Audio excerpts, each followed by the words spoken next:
கர்த்தருடைய நாமம் மைமைப்படுவதாக. இந்த வீடியோ மூலமாக உங்களை பார்ப்பதில் மிகுந்த மகிழ்ச்சி அடைகிறேன். கடந்த வாரத்தில் நாம் ஆசீர்வாதம் என்கிற தலைப்பில் முதலாவது ஒரு பகுதியை நாம் பார்த்தோம். இந்த நாளிலும் கூட அதனுடைய தொடர்ச்சியாக சில காரியங்களை உங்கள் மத்தியில் நான் பேச இருக்கிறேன். நான் உங்கள் பகவதி பால் திருவையாறிலிருந்து ஒரு வேத வசனத்தை வாசித்து சில காரியங்களை நாம் தியானிக்கலாம். ஆதியாகமத்தின் புஸ்தகம் 12வது அதிகாரம். ஆண்டவர் இந்த அதிகாரத்தில் நமது முற்பிதாவாகிய ஆபிரகாமை ஊழியத்திற்கு அல்லது அவரை வேறு பிரிக்கிற அந்த காரியத்தை நாம் இங்கே பார்க்கிறோம். அவனை அழைத்த பொழுது ஆண்டவர் முதலாவது சொன்ன ஒரு வார்த்தை என்ன அப்படின்னா, நான் உன்னை பெரிய ஜாதியாக்கி உன்னை ஆசீர்வதித்து உன் பேரை பெருமைப்படுத்துவேன், நீ ஆசீர்வாதமாய் இருப்பாய், உன்னை ஆசீர்வதிக்கிறவளை ஆசீர்வதிப்பேன், உன்னை சபிக்கிறவளை சபிப்பேன், பூமியில் உள்ள வம்சங்களெல்லாம் உனக்குள் ஆசீர்வதிக்கப்படும்.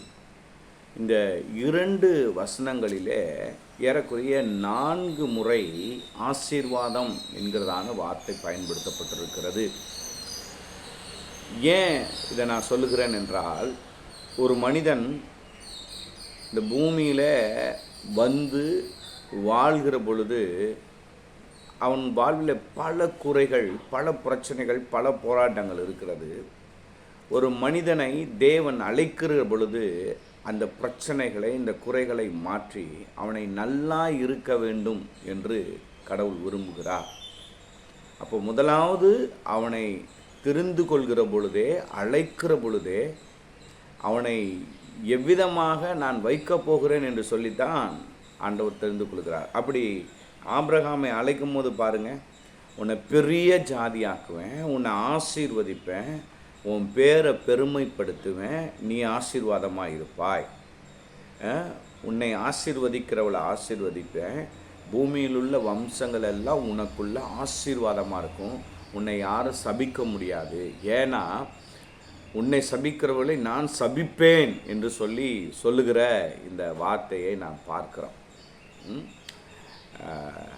ஆசீர்வாதமா நியாயப்பிரமாணமா அப்படிங்கிற ஒரு முரண்பாடான சூழ்நிலை போய்கிட்டு இருக்கிறப்போ, ஒரு மனுஷனுக்கு முதல்ல எது தேவை அப்படின்னா, அவன் குறைவுள்ள வாழ்வு நிறைவாய் மாற வேண்டும்.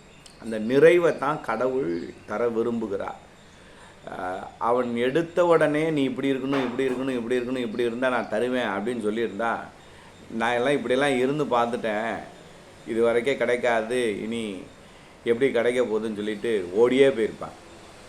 ஆனால் ஆண்டவர் நீ இப்படி இருக்கணும்னு சொல்கிறத காட்டிலும், நான் உன்னை ஆசீர்வதிக்க போகிறேன், நீ நன்றாக இருக்க போகிறாய், உன்னை பெருமைப்படுத்த போகிறேன், நீ பெரிய ஜாதியாக போகிற அப்படின்னு அவனை ஆசீர்வதித்த பிறகு கர்த்தர் நீ எப்படி வாழணுங்கிற முறையை சொல்லிக் கொடுக்கு. இன்றைக்கி அது தலைகளாக மாறிடுச்சு பாருங்க.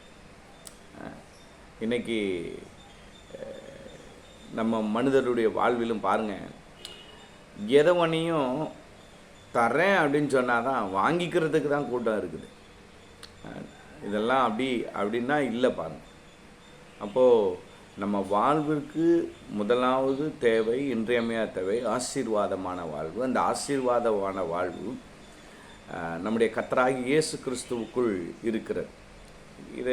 இந்த சாப்டர் அப்படியே நிறுத்திட்டு நம்ம புதிய ஏற்பாடு போனோன்னா, அங்கே இந்த 2 குமாரர்களுக்கு தகப்பன் அந்த சம்பவத்தை நம்ம படிக்கலாம். மூத்த குமாரன் அங்கே தான் இருக்கிறான். இளைய குமாரன் தகப்பனிடத்துலேருந்து சொத்தை பிரித்து எடுத்துக்கொண்டு தூரமாக போய் வியாபாரம் செய்கிறேன் என்று சொல்லி அதை வேசியினிடத்தில் செலவழித்து ஒன்றுமில்லாது இருக்கிற சூழ்நிலையில் தகப்பனிடத்தில் வருகிற பொழுது, தகப்பன் அந்த இளையகுமாரனை குற்றப்படுத்த விரும்பலை, அவனை தண்டிக்க விரும்பலை, மாறாக என் குமாரன் மரித்தான், இப்பொழுதோ திரும்ப உயிரோடு வந்திருக்கிறான் அப்படின்னு சொல்லி அவனுக்கு சகல நன்மைகளை கொடுக்கிறதை பார்க்கிறோம். ஆண்டவருடைய அன்பு அப்படித்தான் இருக்கிறது. மனிதன் எப்பொழுது வீழ்கிறானோ அந்த விழுந்து போன சூழ்நிலையிலிருந்து தேவனை நோக்கி பார்க்கிற பொழுது கர்த்தர் அவனை அபரிவிதமாய் ஆசீர்வதிக்கிறார். தேவன் ஆசீர்வதிக்கிறதுக்கு தயை பெருத்தவராய் இருக்கிறார். நாம் நன்றாய் இருக்க வேண்டும் என்பதுதான் தேவனுடைய பிரதான சித்தமும் நோக்கமும் கூட. அதனால தான் ஒரு குறைவில்லாத சகலமும் நிறைந்த அந்த ஏதேன் தோட்டத்துக்குள்ள ஆதாமும் ஏவாளும் வைக்கப்பட்டாங்க. இந்த பூமியையும் நமக்கு சிருஷ்டித்து இதை நமக்கு கொடுத்தார். ஏன் அப்படின்னா நாம் நன்றாக இருக்க வேண்டும் அப்படிங்கிறதனுடைய அடையாளம். இன்றைக்கி அநேக நேரங்களில் மனிதன் நன்றாக இருக்கிறதை பார்க்கலும் தன் வாழ்வில் இருக்கிற குறைகளையும் குற்றங்களையும் பார்த்து ஒருவரை ஒருவர் பழி சுமத்தி நியாயம் தீர்த்து கொண்டு வாழ்கிறார். இந்த நியாயம் தீர்க்கிறதுனால ஜீவன் வரப்போகிறது அல்ல, மாறாக என்ன வரப்போகிறது அப்படின்னா தண்டனை தான் வரப்போகிறது. ஆனால் ஆண்டவராகிய இயேசு கிறிஸ்து நம்மை தண்டிக்கும்படி இந்த பூமியில் வராமல் அவருடைய சிலுவையின் அடிக்கப்பட்ட அந்த இரத்தம் சிந்தினதுனால நமக்கு ஜீவனை கொடுக்கும்படியாய் வந்தார், நம்மை ஆசீர்வதிக்கும்படியாய் வந்தார். கல்வாரி சிலுவையிலே அவர் நம்முடைய துக்கங்களை, நம்முடைய மரணத்தை, நம்முடைய தண்டனையை, நியாய தீர்ப்பு எடுத்துக்கொண்டதுனால நமக்கு ஜீவன், நன்மை, ஆசீர்வாதம் வந்தது. எனக்கு அன்பான சகோதரனே சகோதரியே, இந்த காணொலியை நீங்கள் பார்த்து கொண்டிருக்கலாம். முதலாவது எது அவசியம் அப்படின்னா ஒரு மனிதன் நன்றாய் இருக்கிறதுக்கு தேவையான எல்லா சகல நன்மைகளும், அதைத்தான் நாம் ஆசீர்வாதம் என்கிறோம். இந்த ஆசீர்வாதத்தை தேவன் முதலாவது தான் கொடுக்கிறார்.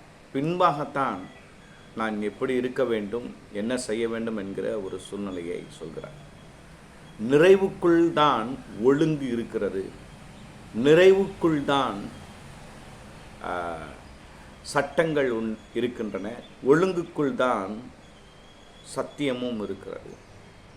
ஏனென்றால் இயேசு கிறிஸ்து இந்த பூமியிலே வந்த பொழுது கிருபையும் சத்தியம் நிறைந்தவராய் வந்தார். கிருபை என்கிறது ஒரு முழுமையான ஒரு காரியத்தை குறிக்கிறது. அந்த கிருபைக்குள் சத்தியம் என்கிறது மறைந்து கிடக்கிறது. குறுக்கு வழியில் நாம் ஆசீர்வதிக்கப்பட தேவன் நம்மை அழைக்கவில்லை. நேர்வழிகள் அவருடைய சித்தமும் விருப்பமும் அதுவாக இருக்கிறதுனாலே நாம் ஆசீர்வதிக்கப்பட அழைக்கப்பட்டிருக்கிறோம். இந்த வார்த்தை உங்களுக்கு மிகவும் பிரயோஜனமாக இருக்கும்னு நான் நினைக்கிறேன். உற்சாகப்படுங்கள், தேவனை சரியாய் அறிந்து கொள்ளுங்கள்,